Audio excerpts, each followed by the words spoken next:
As we all agree to say that the serve is probably one of the most important shots in modern tennis, I will teach you something that will make your serve incredibly efficient.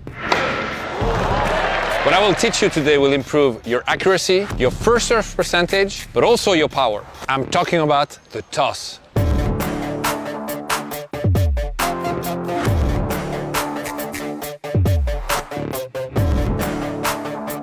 This skill is key when it comes to serving, but most of the players don't spend enough time working on it, and it affects negatively the serve, where it can be a huge asset for them. By the way, the best servers in the world have the best toss, no surprise. The serve is the only shot for which you have full control, because it starts with the ball in your hand. You decide when you hit it, and you place the ball for yourself. If your toss is inconsistent, you just put yourself in trouble because you have to adapt to aim at the target. On the other hand, when your toss is consistent, your job is only to send the ball from point A, which is always the same, to point B, which is on the other side of the court. It's logical then to think that your first serve percentage will be increased by the quality and the consistency of your toss. On the professional tour, we have data and they show clearly how spread out your toss is. Some players, they're really spread out. Some others, it's much more compact. And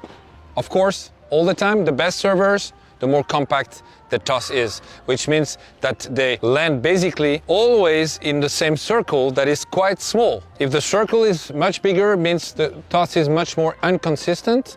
And as it is inconsistent, then it's very difficult to have a high first serve percentage and quality. And I remember I checked on Serena compared to other players. Serena's toss is always within a very short circle. That's one of the reasons why her serve was so deadly. Now, having a consistent toss is also key for accuracy. If the ball is at a different spot every time, you need to adapt your motion just to adapt to the toss. Not to serve where you want, but first to adapt to the toss and then to serve where you want. Makes it much more difficult. I mean, imagine you're shooting a target. I mean, serving is mostly shooting a target. If you start shooting a target, of course, you will start always in the same position with your arm bent this way and you're shooting. Now imagine that every time you shoot, you have to move. Second time you're here, third time you're here, fourth time you're here, fifth time you're here. How can you be accurate? You can't. That's exactly what happens when the toss is spread out. You always have a different position to hit the same target. You create a level of difficulty that is 10 times bigger. And the last thing that your toss will improve is your power. And I know it's kind of counterintuitive. How come the toss can improve my power? It can, because there is an ideal contact point in which you develop maximum power. If your toss lands there, you'll be able to develop full power every time. But don't worry, I will explain to you exactly where you should toss to develop the maximum power right now. Where it comes to where your toss should land, there are three elements that are equally important. It is the height, the depth, and the laterality. How much to the right, how much to the left. Regarding the height, let's put it that way. You have to toss high enough so that you can hit the ball in the second part, the highest part of your racket head, and taking into consideration the fact that you're going to jump. Second element, how much time do you need? Because the height depends also on the time you need to develop your full motion. So there are two elements to take into consideration there too. First, what type of motion do you have? Do you have a full motion that takes more time, or a compact motion that takes much less time? That's the first question. Second question, do you have a slow and fast motion, or are you going fast from the start and accelerating at the end? Depending on that, same, you will need more or less time. Be careful with the very high toss. It's never a good idea, for two reasons. First of all, if it's too high, you will have to make a stop because the ball is still too high and wait. And this will affect a lot the fluidity of your motion. Second, the higher your toss, the more difficult it is to be accurate with your toss. When there will be wind, and there is always wind, more or less, most of the time, the higher the toss, the more the ball will move because of the wind. You need the perfect height. Ideally, you should hit the ball at the top of its course. The ball goes up, it stops, then it goes down. Of course, it stops for 1 millisecond. But then it goes down. The ideal moment to hit the ball, when the ball reaches its peak, before coming down. Now, the immense majority of the players are not hitting the ball when it stops because it's extremely difficult to be exactly on time. So there is, of course, a tolerance.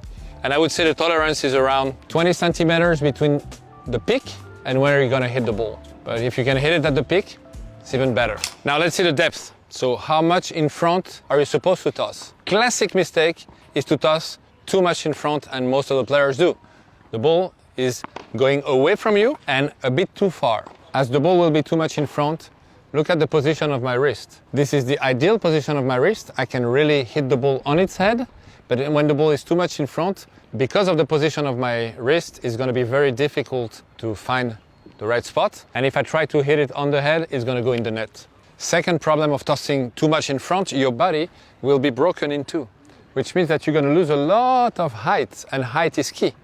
Why do you want to hit the ball as high as you can? Because the higher you hit the ball, the more net clearance you're going to have, so you're going to have a higher percentage of first serve.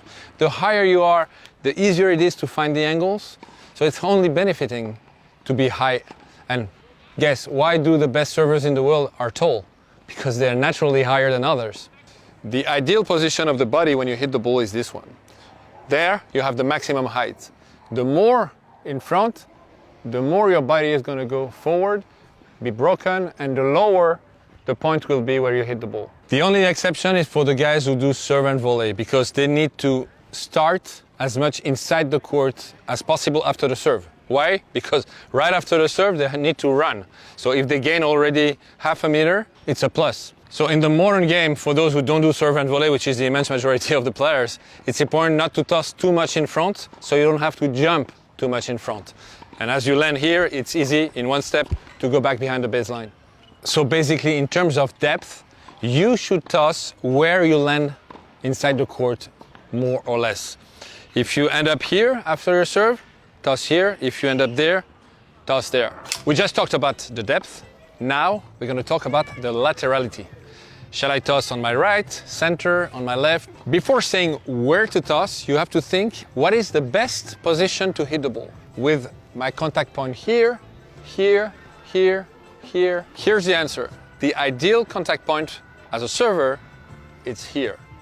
Because it's the natural way that your arm will travel. The second advantage of tossing here is that you'll be able to have your body weight follow through. If you toss more to the left, sometimes you land on your left because the ball is naturally bringing your body weight to the left, so there is much less body weight transfer, first of all. And second thing, if you toss to the left, you're gonna fall here rather than here, and then you'll need more time to go back to your initial place. If your ideal contact point is here, that will mean that your toss laterally has to be on your right side. The ideal position of your racket head has to be perpendicular to the ground.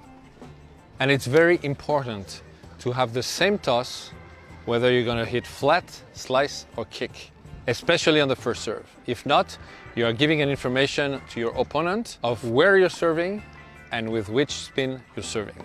So if the toss is always the same, it's impossible for your opponent to know where you're going to serve.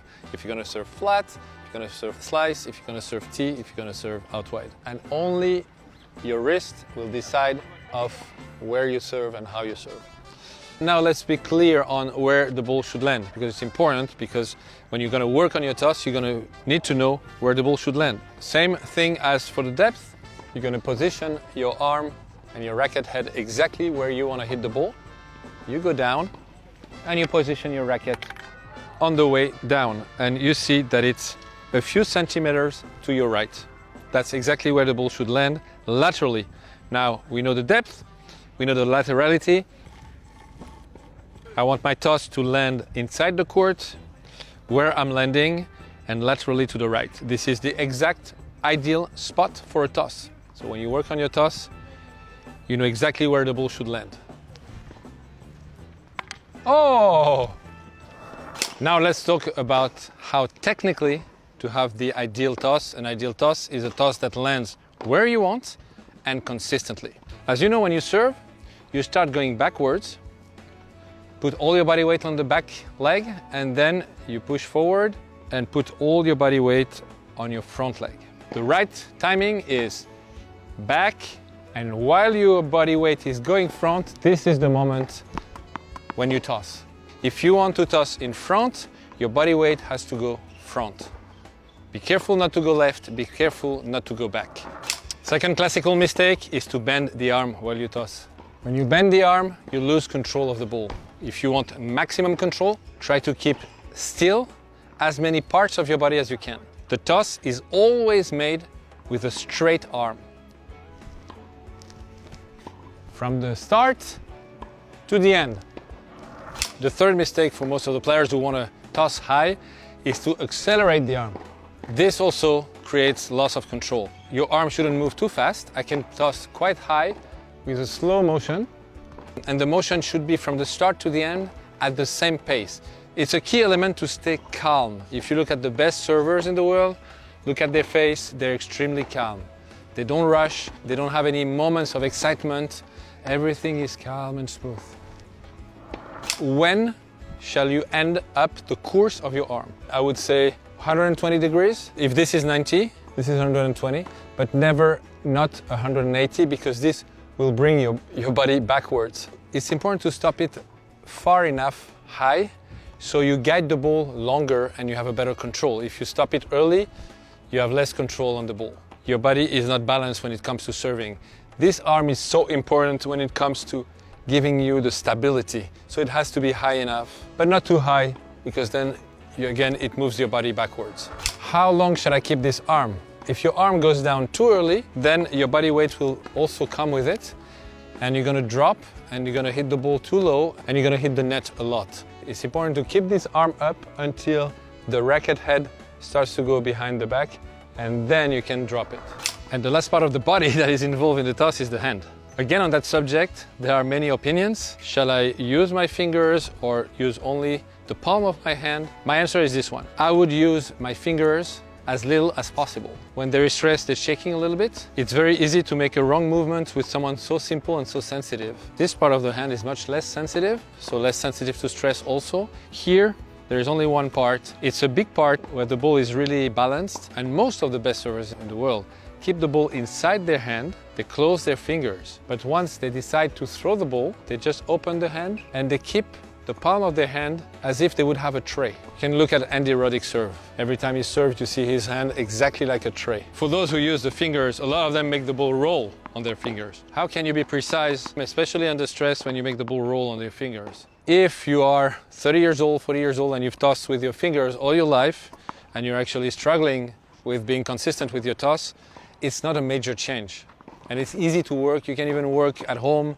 You can work anywhere. You don't need anything. Just let the ball get out of your hand with maximum stability. And as I said from the start, the toss is a key element for the quality of the serve. I mean, you have a little technical change for a big result at the end. So don't hesitate. Do it. Make the change.